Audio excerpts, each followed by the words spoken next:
Bienvenue à toutes et à tous dans cette capsule vidéo 23. Avec SciPy, Scientific Python, ce qu'on va faire aujourd'hui, c'est ce qu'on appelle interpolate avec ce module. Que veut dire interpoler? Si je cherche dans un dictionnaire, interpoler, c'est écrit ainsi. C'est une opération consistant à déterminer à partir d'une série statistique succincte aux valeurs trop espacées de nouvelles valeurs correspondant à un caractère intermédiaire pour lequel aucune mesure n'a été effectuée. C'est-à-dire, j'ai une série de valeurs espacées, 7, 8 points, qui me donnent une certaine allure, mais qui n'est pas trop claire. Donc, je n'ai pas trop de points marqués sur mon graphe. Je vais interpoler, ajouter entre les points, ajouter d'autres points qui ont même allure que ces quelques points que j'ai. C'est ce qu'on appelle interpoler. Interpolate. Avec quel module? SciPy. Bon, SciPy. Première étape, je vais importer les librairies. Import matplotlib.pyplot splt. Import numpy smp. From SciPy, minuscule le tout, dot interpolate. Donc, from SciPy interpolate, import interp 1D, parce qu'il y a plusieurs dimensions. On va utiliser l'interpolation 1D. Donc, from SciPy interpolate, import interp 1D. Je vais ajouter la commande magique que je vous ai fait passer plusieurs fois. Matplotlib notebook. C'est-à-dire la figure serait plus grande et sortante. Bon, partons vers le travail. D'accord, je peux mettre inbag, c'est la même chose. La nouvelle façon, c'est nbag, run. Ok, il est heureux. Je le laisse. Mais si je l'avais laissé, ça aurait marché. Enfin, revenons. Je vais créer quelques points éloignés à partir de NumPy. X égale np dot line space, vous vous rappelez de ça? Arrange and line space, entre 0 et 10, uniquement 10 points. C'est-à-dire, en tout et pour tout, j'ai 10 points. Y, c'est une fonction sinus. np dot sinus de x. Voilà. Je n'ai pas besoin, disons, de ces parenthèses pour les mettre. Sinus de x. Enter. Je vais mettre une fonction, je vais interpoler, disons f égale interp 1d. De quoi? Qu'est-ce que je vais interpoler? Entre ces valeurs x et y. Quel type d'interpolation? On va voir kind, nature, égale, je vais commencer par linéaire, pour que vous voyez la différence. Donc, une interpolation linéaire. Bon. Combien de points je vais mettre? Soit grand X, disons, égale np dot line space, toujours entre 0 et 10, mais je veux mettre 40 points. Donc, j'aurai entre 0 et 10, 40 points. Enter. Grand Y égale f, la fonction que j'ai notée avant de ce grand X. Et maintenant, je peux faire plt dot plot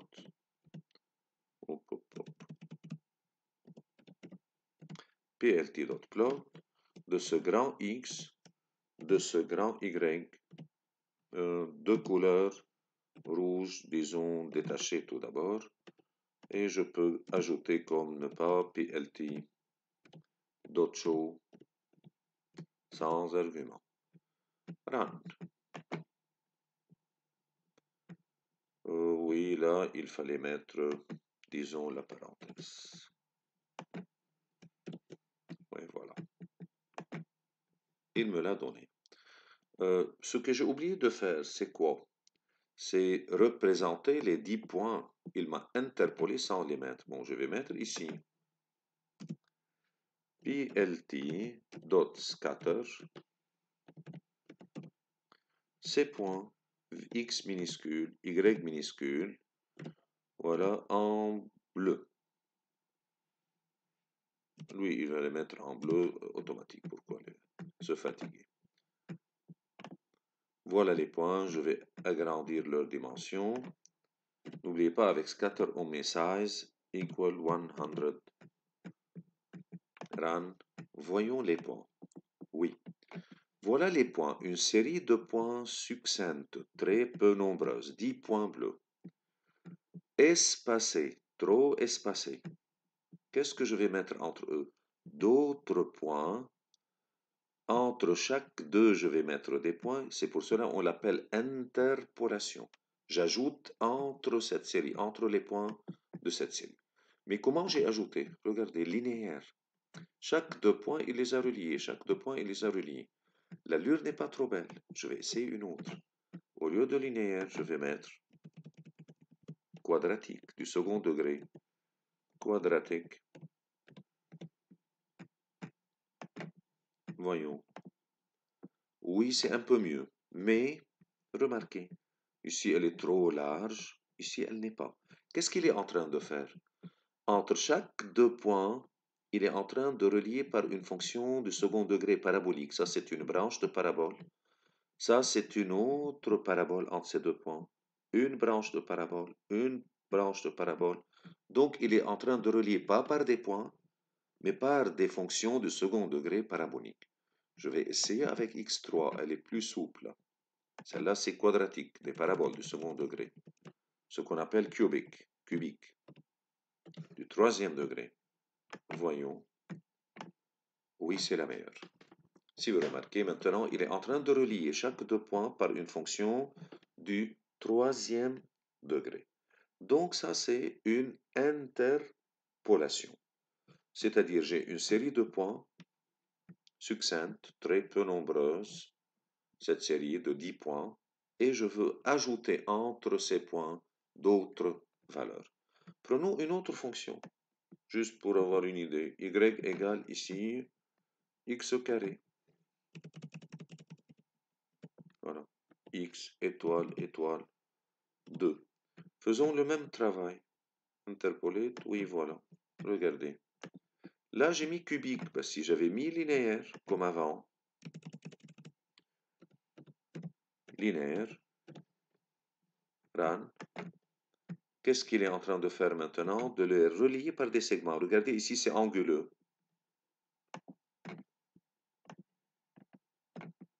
Et voilà. Ça, c'est un segment, c'est un autre, un troisième. Ce n'est pas flexible, ce n'est pas souple. Je peux mettre quadratique, je peux mettre cubique est la meilleure. Cubique. Voilà. Run, Shift, Enter. Maintenant, si je regarde, elle est plus souple. Donc, entre chaque deux points, il est en train de les relier par une fonction du troisième degré qui convient le mieux. Juste une dernière fonction pour comprendre ça. Je vais mettre y égale x3. x3, elle est impaire. Je vais prendre entre moins 10 et 10. Et ici, je vais mettre entre moins 10 et 10. Et je vais commencer par linéaire. Donc, fais-moi une interpolation linéaire run. Voilà. Linéaire, vous remarquez, ce sont des segments en zigzag, tic-tac, tic, voilà. Ce n'est pas souple. Quadratique, ça serait bien. Cubique, ça serait peut-être mieux. À vous d'essayer. Quadratique.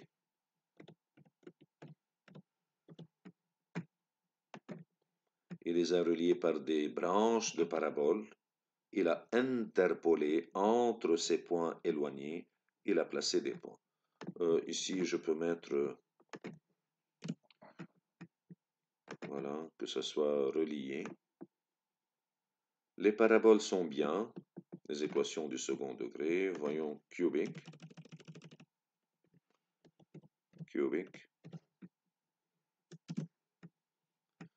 Du troisième degré, encore elle n'est pas mal, c'est à vous de décider. Voilà une interpolation. Bon, j'espère encore que vous avez profité de cette vidéo.